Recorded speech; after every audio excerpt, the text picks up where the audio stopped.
Hey, how's it going, guys? Coming back with another video. I haven't done one of these in a while. But anyway, what I want to talk about is overthinking um, the startup process. Okay, a lot of people, I know I speak a lot about motivation. I speak a lot about, how to get started, how to get accounts and things like that. But I think what happens is a lot of people overthink and overdo the research process. Okay, once you understand what it is you need to do to start up the business, which I've explained countless times on many other videos. I'm sure I'm not the only videos you guys have seen in regards to how to start a commercial cleaning business or residential cleaning business. So since you know what it is to do, why not just go out and do it? Okay, it's not like it's that difficult. You guys know where to start, right? You know how to do your DBAs, you know how to get your bank accounts, your EIN numbers, etc. Right? We spoke about this many times, but it has to come a point where you guys go from thinking it to doing it. Okay, I don't know what really holds you guys back. I don't know what that is. Okay, but you know what that is.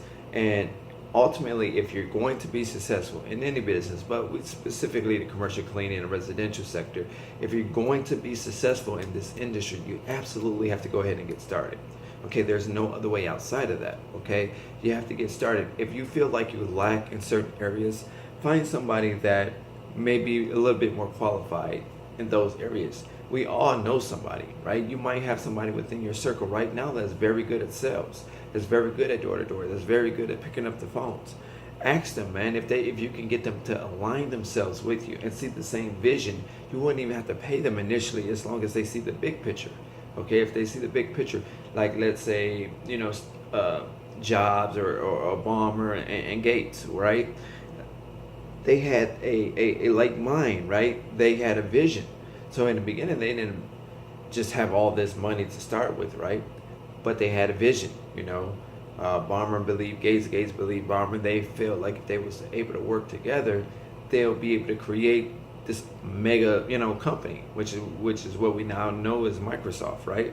So that being said, you guys have to, if you can find somebody, right, that you like, if you're good at administration and you got somebody that's good at sales, then you work the administration part and you let them work the sales, right? Then you guys come together, meet heads, figure out, who's doing what, how each other is succeeding at, each task or whatever, and then you guys work it from there. But you don't have to necessarily do it all by yourself. Generally, that's how it started out because you're a one-man shop, right? In the very beginning, you're just a one-man show.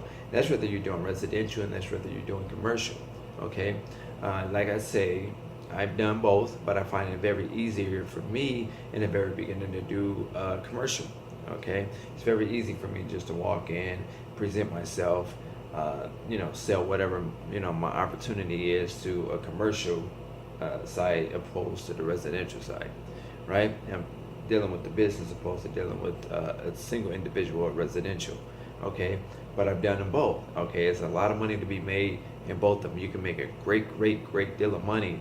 And I have people, even case studies and people that email me and even people on my Facebook that just watch me on live, and they say, you know what, I feel like I can do it. And then they go out and sell their first, 4 or 5 accounts within the first week.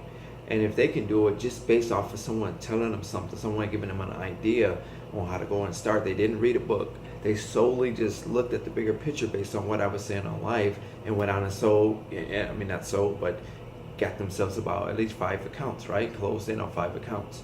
Within the very first week is very doable, okay? The same thing with the commercial side. All you guys have to do is go out, do this door-to-door stuff. You guys make it, you over-exaggerated, you make it very over-processed, right? And all you have to do is go out. People are going to tell you no. It's going to happen. People tell you no, at work. Hey, can I go at lunch at 11? No, you have to wait till 1, right? They tell you no all the time. So the thing is you're going to hear no, okay? But as long as you can accept the fact that you're going to hear no, that should be able to help you within itself, okay? When I pick up the phone and I say whatever my pitch is, or my staff, they do it and they make these calls, we get hung up on, right? Not necessarily, hey, no, I don't want you to click. But they tell us no, and they say, well, we're not interested right now. We hang up, okay? We don't call them back. We give us some time, maybe next quarter, maybe 3 months from now, whatever the case is, try them back. But we keep on going. We keep proceeding. When I go door to door, no matter how sharp I think I am, how intelligent I think I am, how much information I feel like I know about the commercial cleaning industry, I still walk out many buildings not having that contract, right? But it's not I'm not down and out, I'm not, weak about it, right? I just go to the next door, knock the door, give them the same approach, right? Give them the same pitch that I gave the last company, right?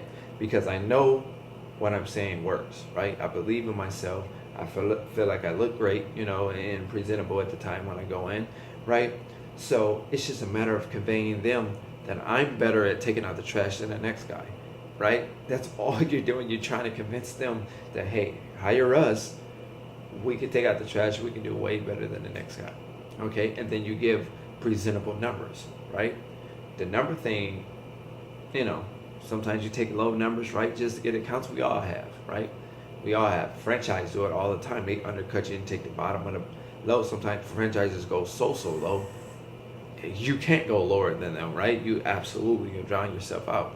And I've seen that happen before because I've seen numbers that franchises put in a lot of buildings, and I'm like, oh shit, I absolutely can't go lower than that. I will starve. I work for food sign. Like I wouldn't be able to manage, right? So if you can do it, you can do it. If you can't, you can't, right? You just keep knocking doors. You stay persistent. You stay aggressive, okay? So stop overthinking the process, okay? Whether it's the startup process, whether it's going out there knocking doors, whether it's picking up the phones, whether it's sending out mailers, right? Whether it's leaving door hangers, whether it's going to BMI meetings or going in chamber conference meetings, whatever it is, stop overthinking the process. You would never ever become successful, even on the smaller scale, if you just continue to overthink the process. Okay, I understand the fear, right? I understand it because you just started now. You're not sure in the very beginning. You're really not sure. You don't know if you can do this, right? But you didn't know if you can ride a bike in the very beginning either. But you took a chance. You hopped on there, and now we all ride bikes today, right? Or can ride bikes today, right?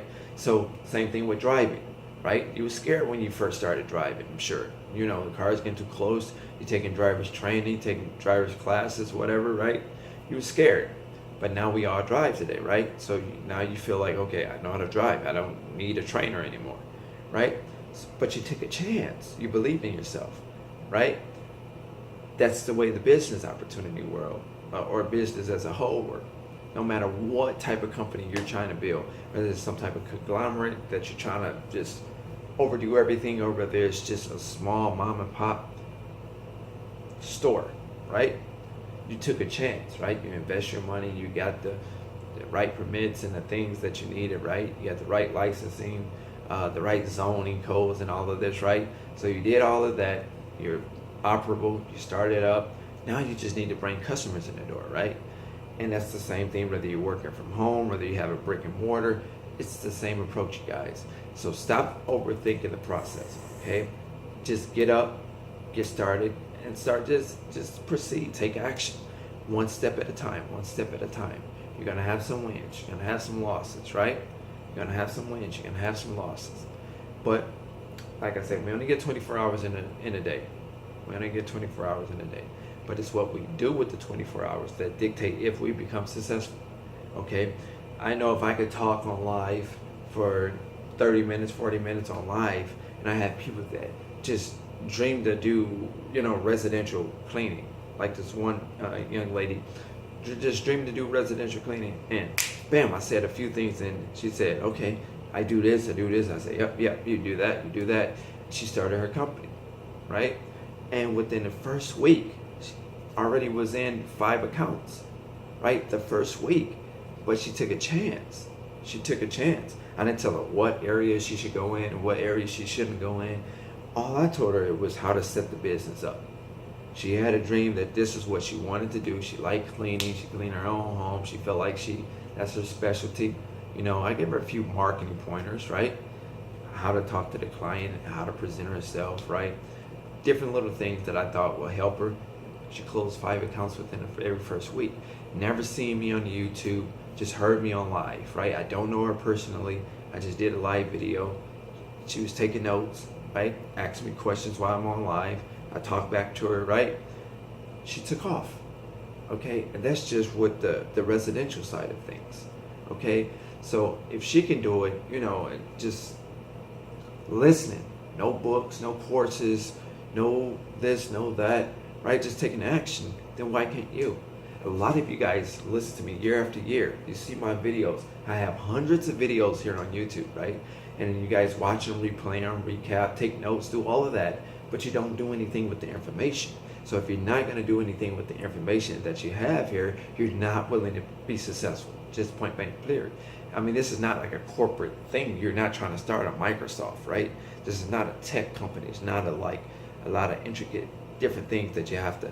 It's just a matter of starting up, becoming legal, right? And then the bank account, a business checking, right? And your EIN number, the startup process, and then you go straight to market, okay?